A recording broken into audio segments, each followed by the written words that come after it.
The Celestial Academy stood as a monument to interstellar excellence, its crystalline towers piercing the purple skies of Proxima Station. For 3 centuries, it had trained the galaxy's finest warriors, diplomats and students from 100 worlds walked its corridors, each representing their species' best and brightest.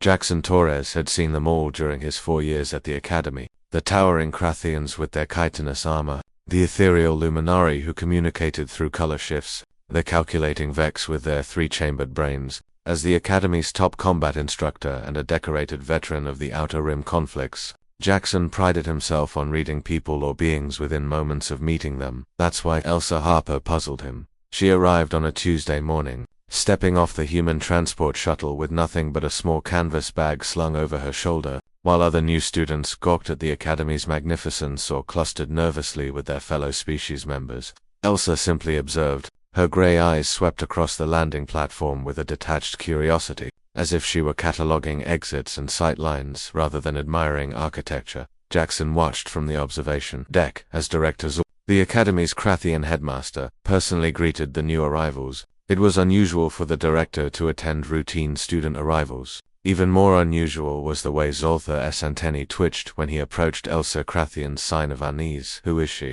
Jackson asked Commander V. Iran, the Academy's intelligence officer. The Vex's 3 eyes blinked in sequence, a gesture of uncertainty. Elsa Harper, human age 20. She applied to the tactical program. V. Iran paused, his translator implant humming. Her records are ... minimal. Raised in the Saturn colonies. No notable family connections. Average scores on the entrance exams. Average. Jackson frowned. Students didn't get into the Celestial Academy with average scores. Then why is she here? Vron's skin rippled with colors Jackson couldn't interpret. Director's special admission. I wasn't given details. Over the following weeks, Elsa became a ghost in the Academy's corridors. She attended classes, submitted assignments on time, and spoke only when directly addressed. In combat simulations, she performed adequately, never exceptionally, but never poorly enough to draw concern. She made no friends, joined no study groups, and spent her free time in the observation decks, staring out at the stars.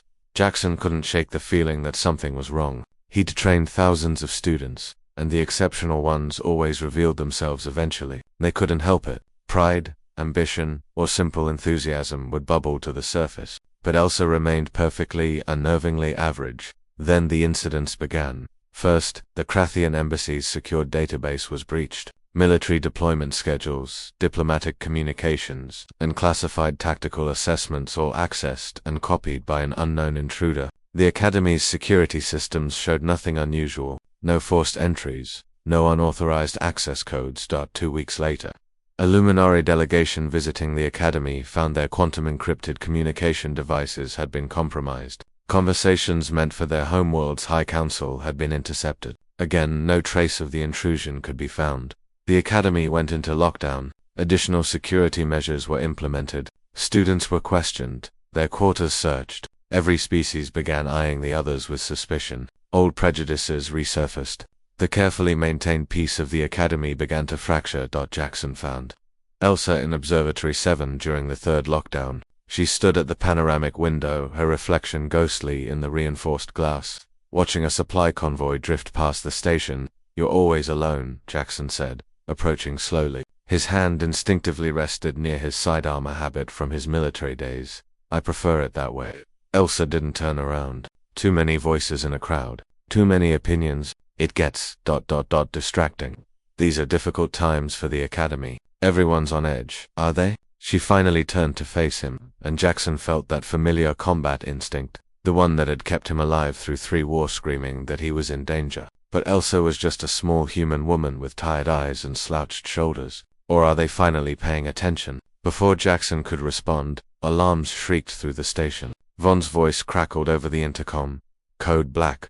Hostile vessels detected. This is not a drill. The Academy's windows polarized automatically, but not before Jackson saw them. 12 angular warships dropping out of hyperspace, their hulls bearing the crimson mark of the Sovereign Collective, a rogue faction that had terrorized the outer systems for decades. Students and faculty rushed to battle stations. The Academy's defensive grid powered up, weapons platforms rotating into position. But Jackson remained frozen, watching Elsa. She was smiling. Not a triumphant smile, but something sad and resigned.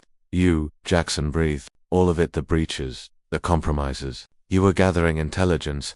Incomplete intelligence, Elsa corrected. She pulled a small device from her pockets, something that looked like a child's toy, all smooth edges and pulsing lights. The Sovereign Collective has been planning this attack for months. They have inside support, species-specific bioweapons, kill codes for the defensive grid. Without the information I gathered, everyone in this academy would be dead in the next hour. Jackson's hand moved toward his weapon, but Elsa was faster, not threatening, just holding up the device between them.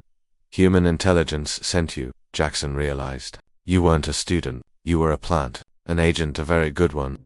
Elsa's fingers danced across the device. The collective thought they had infiltrators in every major species delegation here. They were right, but they never suspected humanity would send someone first. Someone quiet, someone forgettable. She looked up at him, and Jackson saw the weight she carried behind those gray eyes. Someone willing to be the threat everyone feared while saving everyone she cared about.